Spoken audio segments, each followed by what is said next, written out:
یقین کریں میں بذات خود نبی کریم علیہ الصلاۃ والسلام کی امت کے اتحاد کا درد رکھتا ہوں، لیکن جب ایک متوا سوشل میڈیا پر آ کر، نیشنل چینل پر آ کر اس سوال کا جواب دیتا ہے کہ آپ اپنے جلسوں میں، اپنی مجالس میں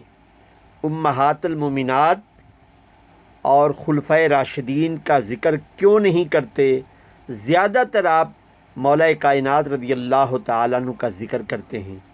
اور وہ بڑی بہادری کے ساتھ نیشنل چینل پر اینکر کے اس سوال کا جواب دیتا ہے کہ اگر ہم اپنی مجالس میں امہات المومنات اور جناب ابو بکر، جناب عمر، جناب عثمان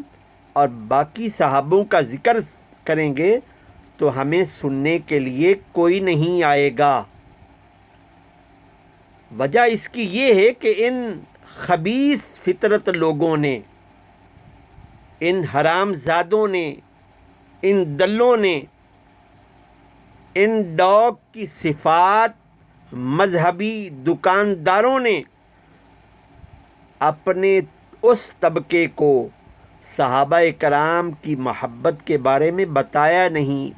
عداوت بتائی ہے، تبرہ بولا ان کے بارے میں، بکواس کی ہے۔ ایک دلہ یاری کیلیفورنیا میں بیٹھا ہوا ہے، دنیا کے ہر ممالک میں اغیار کے پیسوں پر بکے ہوئے ڈاگ بیٹھے ہوئے ہیں جو ان کی پالیسی کے مطابق نفرتیں پھیلا رہے ہیں۔ یقین کریں ان کو میں نے اپنی آنکھوں سے دیکھا ہے۔ سن 2006 میں، سن 2016 میں الحمدللہ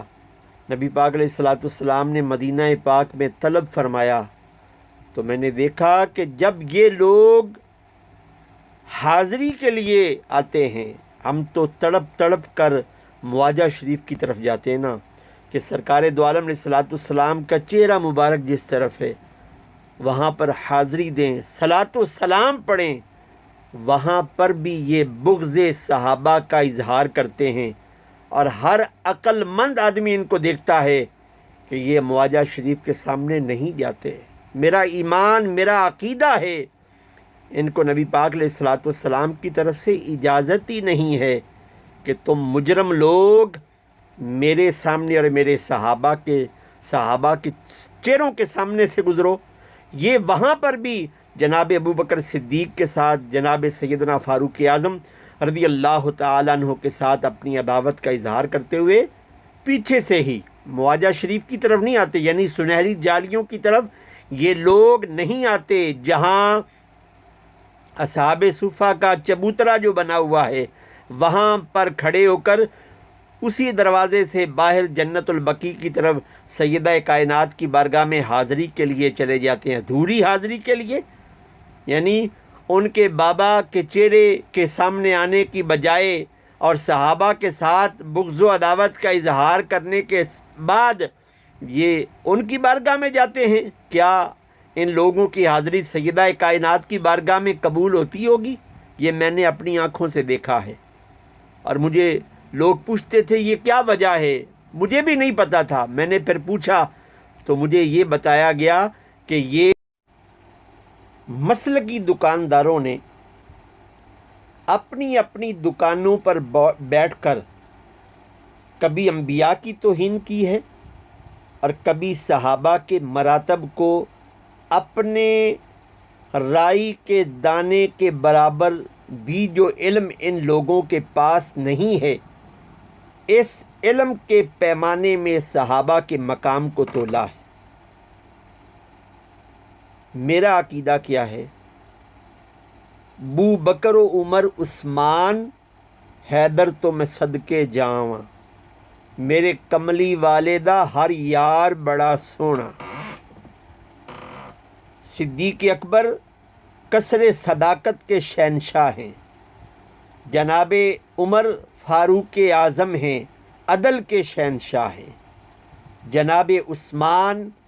حلم و حیا کے شہنشاہ ہیں، ذوالنورین ہیں، غنی ہیں، اور جناب مولائے کائنات من کنت مولاہ فہذا علی مولا کی شان والے، اولیاء کے امام، تمام سلاسل تصوف کے امام۔ لیکن نبی کریم علیہ السلام کے بعد انسانوں میں سب سے پہلا جو مرتبہ اور مقام ہے وہ جناب ابو بکر صدیق رضی اللہ تعالی عنہ کا ہے۔ اس کا یہ مقصد نہیں ہے کہ اس مقام کی وجہ سے عمر، عثمان اور جناب مولا کائنات کا مقام کم ہو گیا۔ ہر ایک کا مقام اپنی جگہ پر ہے۔ خدا را اپنی دکانوں کے ذریعے جو آپ گندگی معاشرے میں پھیلا رہے ہیں بند کریں۔ قیامت کے دن بسم اللہ الرحمن الرحیم، السلام علیکم ورحمۃ اللہ وبرکاتہ۔ اگر میری یہ ویڈیو اہل علم لوگ سنیں، بالخصوص دینی علم رکھنے والے، تو وہ میرے ان سوالات کا جواب ضرور دیں۔ ویڈیو میں ایک دیکھ رہا تھا، بہت بڑے منبر پر بیٹھ کر، کالا لباس پہن کر، مجمع کی واہ واہ میں ایک شخص نڈر ہو کر یہ اعلان کر رہا تھا کہ حضرت علی رضی اللہ تعالی عنہ کا مقام نبی کریم علیہ السلام کے علاوہ تمام انبیاء سے بھی افضل ہے، اور جو جناب مولا کائنات رضی اللہ تعالی عنہ سے زیادہ ابو بکر کے مقام کو تسلیم کرے وہ جناب مولا کائنات کے مقام کی توہین کر رہا ہے۔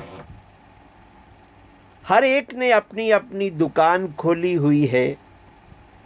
کوئی ان کو ہڈی دینے والا نہیں ہے، کوئی ان کے گریبان کو پکڑنے والا نہیں ہے، کوئی ان کو سزا دینے والا نہیں ہے کہ کہاں انبیاء کہاں صحابہ۔ یاد رکھیے، بعد از خدا بزرگ توئی قصہ مختصر۔ اللہ رب العزت جل وحدہ لا شریک کے بعد اگر کسی ہستی کا مقام ہے تو وہ ہمارے پیارے آقا خاتم النبیین